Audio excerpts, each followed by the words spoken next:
Hey, what's up, everybody? Welcome to some news updates from 4GQ TV. We are about to talk about a new bill signed in California that takes place January 1st, and it affects your digital purchases. But before we get into that, I'd like to welcome my co-host, celebrity Cerebral Paul. Hey, everybody. Like you're welcoming like I'm a guest here. I'm not a guest here. I'm always here. I'm the one who's always here.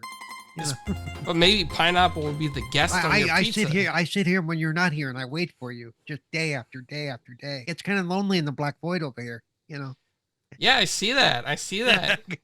Well, anyway, Paul, we got some news that was just released. It goes into effect January 1st, and it's something that California decided is important so that consumers don't feel misled, especially after what Ubisoft did with the Crew, taking it, I guess, offline. So under the new California law, when you purchase something digital from a digital storefront or a store, they have to specifically state that you're basically licensing the item and that you don't own it. Because, you know, as we all know with digital libraries, anything digital could be taken away in a heartbeat or revoked or servers closed down. So, you know, they kind of feel that this is important and that consumers need to know this so they understand it. So you can't use the word buy anymore or purchase. It has to say license. Paul, license to use, yeah. Like, I mean, this is nothing new. I mean, really, it's just a changing of the verbiage. It's making the law match what we have because it's been like this for a long time. You know, you and I, especially, you know, like you use Adobe, the Adobe products. I use like Virtual DJ and stuff like that. I don't actually own them. I have a license to use, and it's been like that in the computer world for a long, long, long time. This is just California updating the verbiage used in the regulations and the laws. I don't think it's a bad thing to make the companies point out that you're using this, but it may not be there in 10 years if we shut down the servers or if we pull the stuff, because how many, there are a lot of games, we've gone through this a lot. All of a sudden these servers for like the old Call of Duties or whatever games like that, they get shut down. And then you no longer have access to this game that you purchased.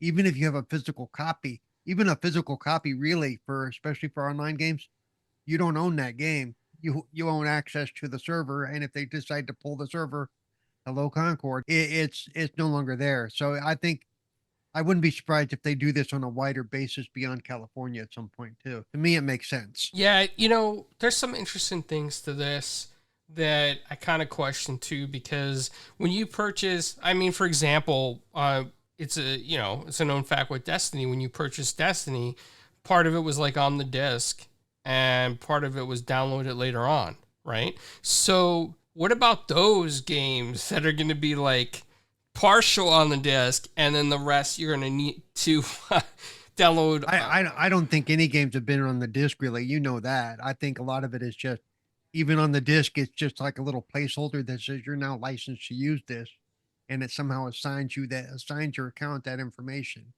or your machine that information that you're. Actually, it's for Xbox, it's tied to the account. Remember, because if you're not logged in, if somebody logs in behind you, they can't use your games unless it's your home Xbox. We know with day one patches and day zero patches that whatever's on the disc is usually useless by the time it actually goes live anyway. Yeah, no, this is very true. I'm just interested to see how this plays out because California is a pretty big state with many tech companies, and I wonder if a lot of these game companies, if they're going to have to do this in California, if they're just going to change their storefront in general to say this so that they don't have to do it. I think it will, because I don't think the storefronts aren't controlled state by state. I think a lot of game companies will, just because even if they're not in California, if they have a storefront in California, like say Microsoft or whoever, they're probably going to change their verbiage across the board because you don't want to have to micromanage that much. Okay, in California it says this, but for every other storefront, every other state, it says this.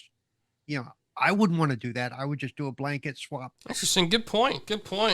Yeah. Well, Paul and I are both from the physical era games, but we always knew that it was a license to play especially with the DVDs that came out. It used to say it on the disc, but a lot of people didn't read it, but we did. So we always knew. Everybody disagreed with us. But anyway, so not to say that. Look at your old games. It says it's a license. It's a license. Yeah. Not to say that we were right this whole time, but I'm curious what you guys think. So drop your comments down below and check us out. Don't forget to like, subscribe, and follow. Talk to you guys later.